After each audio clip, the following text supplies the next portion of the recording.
നമസ്കാരം. രാഷ്ട്രപതി ദ്രൗപദി മുർമു ഇന്ന് കേരളത്തിലുണ്ട്. രാഷ്ട്രപതിയുടെ ശബരിമല സന്ദർശനമാണ് ഇന്ന്. ഭക്തർക്കൊക്കെ നിയന്ത്രണമുണ്ട്. ഈ തുലാവർഷം കനത്ത് പെയ്യുന്ന ഈ ഒരു സാഹചര്യത്തിലും ആ രാഷ്ട്രപതിയുടെ സന്ദർശനം മികച്ച രീതിയിൽ ക്രമീകരിച്ചിട്ടുണ്ട്. അതേസമയം ദക്ഷിണേന്ത്യയിലേക്കും കൂടി ഈ ഒരു മഴ തുലാവർഷം വ്യാപിച്ചിരിക്കുന്നു.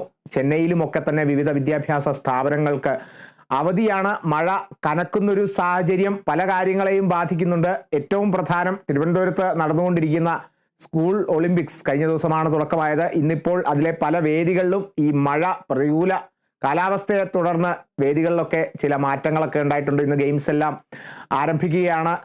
ഈ ഒരു സാഹചര്യം അതൊരു യുദ്ധസമാനമായ ഒരു സാഹചര്യമായിരിക്കും എപ്പോഴും സ്കൂൾ ഒളിമ്പിക്സിലൊക്കെ തന്നെ. രാഷ്ട്രീയപരമായും കേരളത്തിൽ യുദ്ധസമാനമായ ഒരു സാഹചര്യത്തിലേക്ക് കടക്കുന്നതിൻ്റെ ഒരു സൂചനകളൊക്കെ തന്നെ കിട്ടിത്തുടങ്ങിയിരിക്കുന്നു. വരുന്ന നിയമസഭാ തെരഞ്ഞെടുപ്പിൽ ഭരണം പിടിച്ചെടുക്കുക എന്നുള്ളൊരു ലക്ഷ്യം UDF-ന്റെ ഭാഗത്തുണ്ട്. അതിനായുള്ള നീക്കങ്ങൾ ഹൈക്കമാൻഡിൽ നിന്ന് തന്നെ തുടങ്ങിയിരിക്കുന്നു. KC Venugopal ACC general secretary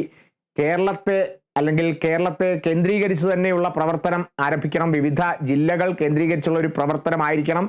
ഭരണം നമുക്ക് തിരിച്ചു വേണം എന്നുള്ളൊരു ആവശ്യം അത്രത്തോളം UDF മുന്നണിയിൽ നിൽക്കുന്നുണ്ട്. ഹൈക്കമാൻഡിന്റെ നിർദ്ദേശമടക്കം അത്തരത്തിൽ ചില നിർദ്ദേശങ്ങൾ ലഭിച്ചിട്ടുണ്ട് UDF-ന് എന്നുള്ള ചില സൂചനകളൊക്കെ തന്നെ ലഭിക്കുന്നു. എന്തായാലും യുദ്ധസമാനമായിരിക്കും വരാനിരിക്കുന്ന നിയമസഭാ തെരഞ്ഞെടുപ്പ്. അതേസമയം അന്താരാഷ്ട്ര തലത്തിൽ യുദ്ധം അവസാനിപ്പിക്കാനുള്ള ചില നീക്കങ്ങൾ ട്രംപ് ഏറെ കാലമായി നടത്തുന്നു.